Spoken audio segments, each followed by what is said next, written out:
Welcome to the Mayor's Weekly News Conference.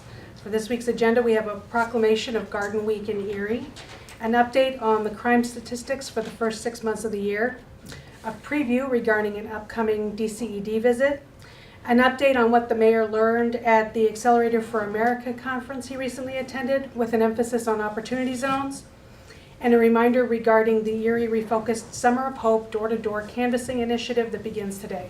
Now I'll turn it over to the mayor.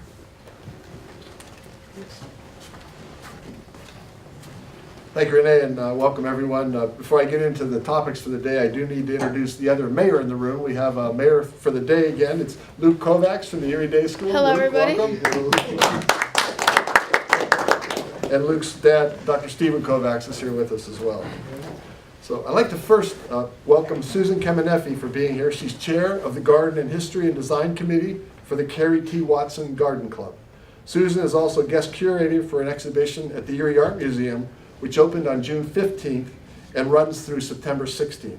I'd like to invite Susan to come up and explain the story behind the exhibit. I'd also like to ask President of the Carrie T. Watson Garden Club, Mary Gail Baldwin, to come up as well. Thank you. Thank you, Mr. Mayor. I might like to tell you that in addition to local publicity, we have also heard that the Garden History Society of Australia is writing an article about this exhibition. Awesome. And we've been commissioned to write an article about the creation of the exhibition for the Garden History Society newsletter in London, England. Very neat. Excellent. Excellent. The Smithsonian Archives of American Gardens has been partnering with the Garden Club of America since 1992 to document America's designed landscapes from the Pacific to the Atlantic, from the Great Lakes to the Gulf of Mexico.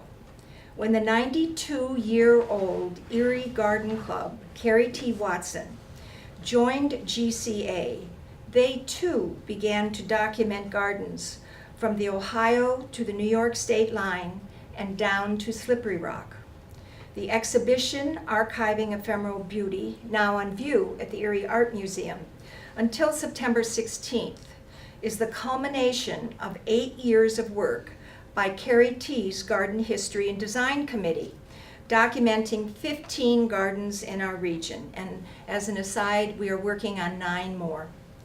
On Friday, July 13th at 6 o'clock, 6 of the stewards of those gardens will speak on their creation during a PowerPoint presentation of all of the gardens.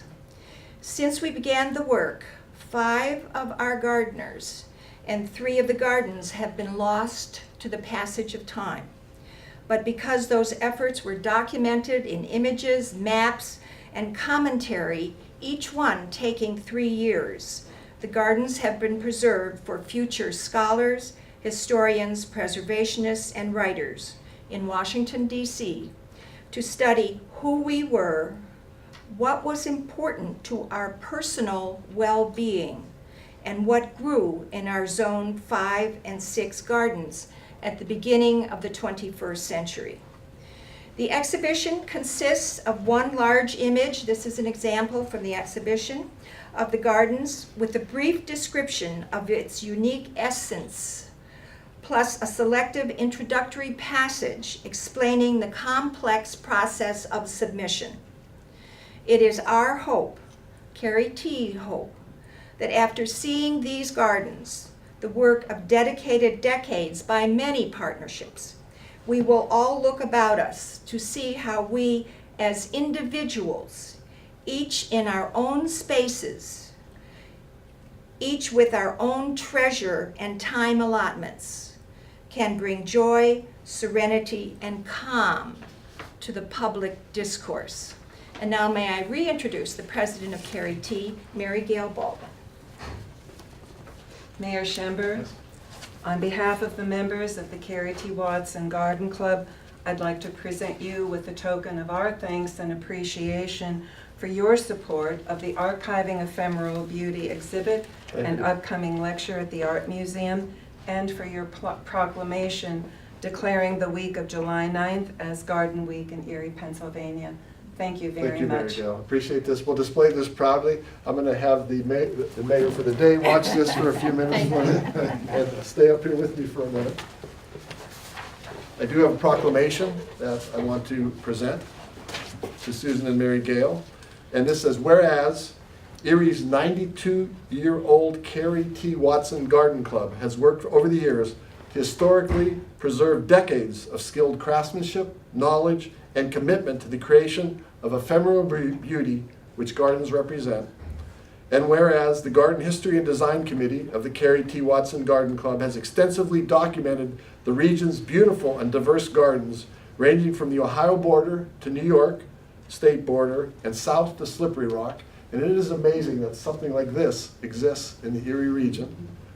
Whereas these documented gardens are currently on display at the exhibit entitled Achieving Ephemeral Beauty, which is unveiled at the Nancy and Warner Bacon Gallery on June 15th and lasts until September 16th, so there's still plenty of time to see that. And whereas the exhibit, co-curated by artist and gardener Susan Kemenife, represents submissions to the Smithsonian Institution, which documents 15 of the region's most exceptional gardens.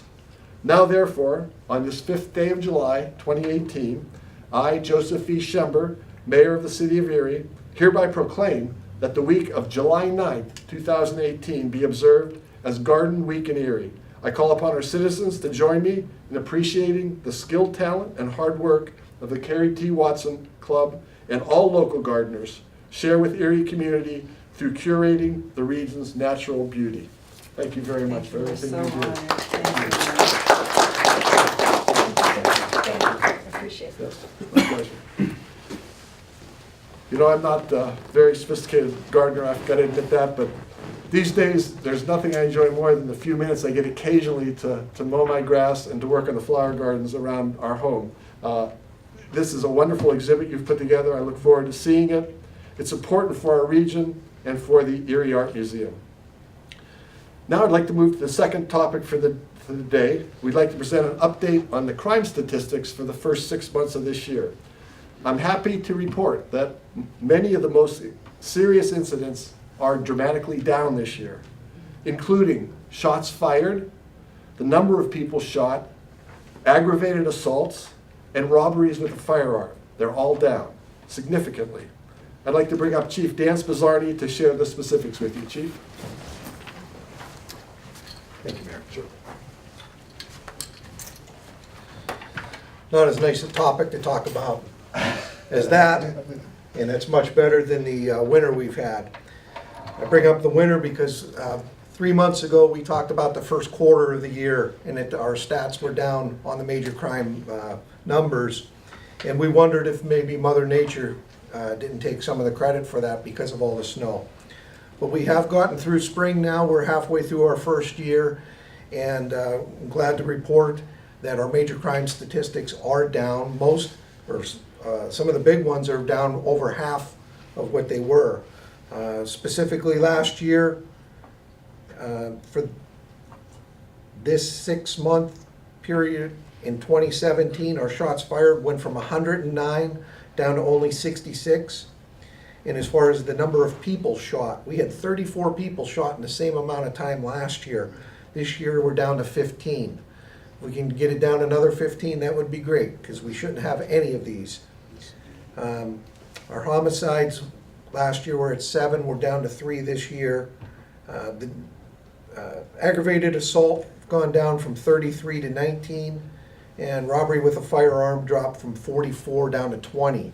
So I believe some of the arrests we've made, the detectives have worked hard on and solved some of these, put people in jail, and those numbers have gone down. We look forward to the next 6 months, and hopefully at the end of the year, we can come back and say that those numbers stayed down for the whole year.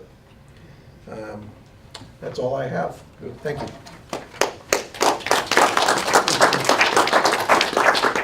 Thank you, Chief, and I believe all the media will be given copies of those statistics before we're done here. This is also a good point. I'd like to talk about kind of one more police-related topic, which is a very positive. Our fireworks on July 3rd, a couple days ago, it was a great event. It was a great family event. There were tons of people. There's no count, but many, many people were at the fireworks. They were all polite and patient, especially at the end when all the traffic was trying to get out. I know I was in the lines, they were long, but everyone was courteous and polite. It was just great. I want special thanks to the police for what they did, and also our fire department for what they did there. I also want to give shout outs to Mercyhurst University, who of course financed the whole thing, and Pyrotechnics, who did an incredible job. I've seen a lot of fireworks in my lifetime. These were some of the best fireworks I've ever seen. We kept thinking it was the grand finale, and it wasn't. There was still another one coming, and the whole thing was really incredible, very incredible. Okay, let me get to the right page. And Chief, thanks again for that report. I'm impressed with the hard work and dedication the city police do. They're doing much more than just enforcing the law. They're also building strong community police partnerships through activities like the Police Athletic League and Michael's Strengthening Police and Community Partnerships Initiative. Michael Outlaw is kind of heading that up, working with the police chief, and I'm really pleased with the direction that's going as well. Thanks again for your leadership, and keep up the excellent work. Next, I'd like to just briefly talk about some time that Rick Valello, who is the Deputy Secretary of Community Affairs and Development in the State Department of Community and Economic Development, or DCED. He'll be visiting us next week, and we look forward to spending some time with him. The Deputy Chief will be touring our area, specifically the downtown and surrounding municipalities. He's coming to learn more about the collaborative efforts already underway to implement Erie Refocused, as well as potential future projects to help us accomplish our vision for Erie. He joined the DCED in March of 2015 as the Executive Director for the Center for Local Government Services. Before that, he served 4 terms as the Mayor of Lock Haven and was previously the President of the Pennsylvania Municipal League, so he's got a lot of local experience. As Deputy Secretary, Rick oversees the work of the entire department, including the Center for Community Development, Community Services, and the Compliance Monitoring and Training Group. Rick has a lot to offer, and I really look forward to spending some time with him next week. Next, I'd like to provide you with an update on what I learned last Monday and Tuesday, June 25th and 26th, at the Accelerator for America conference in Las Vegas. Accelerator for America is an organization of mayors that was formed last fall through the efforts of Mayor Eric Garcetti of Los Angeles and other United States mayors. I want to thank Bruce Katz, who I met at the Jefferson Society recently when he was there presenting his book, The New Localism. He connected me with this Accelerator for America group and made arrangements for me to attend, and it all happened very quickly. Accelerator for America was founded on the premise that action at the federal and the state levels has been bogged down by excessive politics. Their belief is that meaningful change in America, which we desperately need, can only happen if driven at the local level by mayors collaborating with local partners. Las Vegas was the 3rd meeting of this group, actually. The first was in South Bend, Indiana. That was November 7th and 8th of last year. The second was in Columbia, South Carolina, and that was February 20th and 21st of this year. I learned a great deal about the following 4 topics at this meeting. The first is the future of work in America. Second is the role of education in preparing the next generation for that work. Third was how to prepare a good transit system so your city can continue to evolve. And fourth, and most importantly, the thing I was most interested in was opportunity zones and how we can use opportunity zones to accomplish 2 of our vision items. One is to have welcoming, vibrant neighborhoods, and the second is to have an abundance of good family-sustaining jobs. Here's an overview of what I learned in each of these 4 areas. First, the future of work in America, and this is based on a survey that the Accelerator for America group did. First thing they found is that the great majority of voters are very optimistic about the future of their city, their region, and the country. But they also learned that low to moderate income workers still lack hope, and we have to restore that with that group. There are 2 things that are essential for our workforce. First is that they are continually learning. Things are changing fastly. You don't just learn something and do that for 40 years anymore. You got to continually learn. And second, you have to now work as a team. Even if you're working independently, you're part of a team. What Americans want from work, they said in this survey, is three things: stability, community, and to have meaning in their lives. That's what Americans are looking for. Second now, the importance of education in preparing people for this work. And here's what I learned there. This is very interesting. Post-secondary education is the key to prosperity moving forward. Post-secondary education. Americans with post-secondary education have 2 times higher income than those without, have a 5-time lower incarceration rate than those without, and a 44% probability of excellent health. Here are a few other very interesting statistics. During the Great Recession in 2007 and 8, we lost 7.2 million jobs in this country. 78% of those jobs only required a high school education. Since the Great Recession ended in 2008, we've now added 11.6 million jobs back to the national economy. 99% of those jobs require post-secondary education. This is why post-secondary education is so important going forward. So my big takeaway from this session was that our region desperately needs a very active community college that's working with our local business leaders very closely. Next, we had the presentation about the mass transit from 3 communities that went through it recently: Nashville, Tennessee, Washington, D.C., and Cincinnati, Ohio. These 3 communities had different levels of success trying to improve their mass transit. And here were the main takeaways from that session. Fixing potholes and providing safe pathways to work is the most important thing with regard to our transit system. And it's much more important than trying to create a fancy high-tech transit system. Education and educate the public clearly and transparently on any changes. Be very open with what the changes are going to be, and be proactive in addressing regional challenges. The final topic of the conference was the one, I have to admit, I was most interested in, and it was about opportunity zones. Opportunity zones were created last year by federal tax legislation. The opportunity zones create an incentive for investors who are currently sitting on $6.1 trillion that's not being used. That's 6.1 trillion with a T. That's just sitting on the sidelines doing nothing right now. The opportunity zones open that up and give them a reason to start investing. There are 8 census tracts in the area that we submitted as opportunity zones. Each opportunity zone is a census tract. These were approved by Governor Wolf at the state level and also at the federal level. They had to go through an approval process. 6 of our opportunity zones are in the downtown core area. They include the EDDC's, Erie Downtown Development Corp's target area, the Innovation District's target area, UPMC Hammett, Gannon, Erie Insurance, basically the core downtown. The 2 other zones are along our 12th Street corridor. They include the SB3C industrial site, the Savacchio Park, and 8 areas adjacent to the GE facility. Based on what I learned in Las Vegas, it's important for all of us in the region to work together and coordinate our efforts to include all 8 opportunity zones. The city would like to take the lead on this. And here are 2 examples of how we can work together on this. First, the Accelerator for America group The Accelerator for America group presented a draft to us on opportunity prospectuses for 3 cities. I'll show you what they look like. This is a draft of what a prospectus might look like that we would send out to people to try to get them interested in investing in our area. The 3 cities were South Bend, Indiana, Oklahoma City, and Louisville, Kentucky. These documents, as I said, market the unique strengths of each city to the investors who want to take advantage. We need to develop this kind of Erie perspectives to market our advantages in each of the 8 opportunity zones.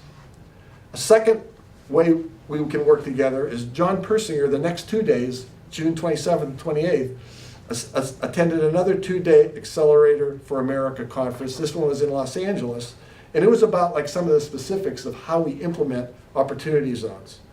I hope to meet with John as soon as possible. We're trying to make those arrangements now so we can share what each other's learned and collaborate together to work to market Erie as an opportunity zone. So in conclusion, Bruce Katz and his co-author Jeremy Nowak made a very interesting statement. They said, based on the work we've already done here in Erie, we are uniquely positioned to take advantage of the opportunity zones. I totally agree with them, and I am committed to working collaboratively with City Council, the County Executive, County Council, business leaders in the community, the Chamber of Commerce, Radius Co-work, the Erie Technology Incubator, the Erie Innovation District, the Erie Downtown Development Corp., all other local investment groups, neighborhood organizations, and anyone in the region who's committed to improving our neighborhoods and bringing more good family-sustaining jobs to Erie. So let's get busy on that. Finally, last item for today, I want to remind Erie residents that today we will begin our Erie Refocused Summer of Hope door-to-door canvassing initiative. The initiative is designed to help develop an East Bayfront action plan. Door-to-door canvassing starts today and will continue to the end of the month, and I'll be there with the volunteers doing this. Volunteers will be knocking on doors to seek resident input on the plan Monday through Friday from 5:30 to 7:30 p.m. and Saturdays from 10 a.m. to 2 p.m. We'll be knocking on doors bounded by the following geography. Anything west of State Street, north and east of the Bayfront Parkway, and south of East 15th Street. So that's our neighborhood we'll be working in. I believe there's about 3,000 homes and about 9,000 residents in that area. Our volunteers will walk the residents through what we think is a 5-minute survey. Residents will be able to identify our volunteers by the Summer of Hope buttons they'll be wearing, and those buttons will look like this, so that people know this is a legitimate person at their door. Special thanks to Gores on Demand for getting these buttons done so quickly for us. If you miss our volunteers, we'll be leaving door hangers that look like this on doors with information about the survey so residents can go online and take the survey. The website where you can do the survey is surveymonkey.com/r/Summer of Hope. Hard copies of the survey will also be available at Best, Serve Erie, and at Snoops as well. There are 17 questions on the survey, but it's very quick to go through. We'll be getting feedback on things like, what's the neighborhood's top priorities? What are the block or the street priorities, taking it down to that level? What about safety in your neighborhood? How is that? How about home improvement priorities? What's the blight situation? And how about other neighborhood activities? What's going on? We'll also ask residents their address, which is important to know in terms of the block priorities, so we can set those. So address we'll need to know, name, email, and phone number. We're asking for this information because we want to keep the residents involved and posted and seek further input from them once we begin to develop our action plan for their neighborhood. For residents who do not speak English, we'll be taking note of their primary predominant tongue, language, and we will set up a follow-up meeting then with a translator with those people. For more information or for any plan updates, please visit the City of Erie's website, www.erie.pa.us, and look for the Summer of Hope tab in the Mayor's Office section. One final note, today at 11:30 we'll be holding our 4th brown bag lunch, but today we're going on the road. Several residents from St. Mary's East expressed interest in meeting with us for lunch, but several of them have mobility issues, so we decided to go to them. I'm looking forward to sharing lunch and conversation with residents at St. Mary's East, and that'll be about an hour or so from now. So this concludes today's press conference. If anyone has any questions, we'll certainly address them, and everyone who spoke is certainly available for interviews afterwards as well. Can you clarify where the door-to-door is happening? You said west of State. I'm sorry, east of State. Yeah. I apologize. Thank you. Thank you. Yeah. Any other slips of the tongue? All right. Very good. Everything's on the east side in the door-to-door today, this month. So, thank you very much. Thanks for being here.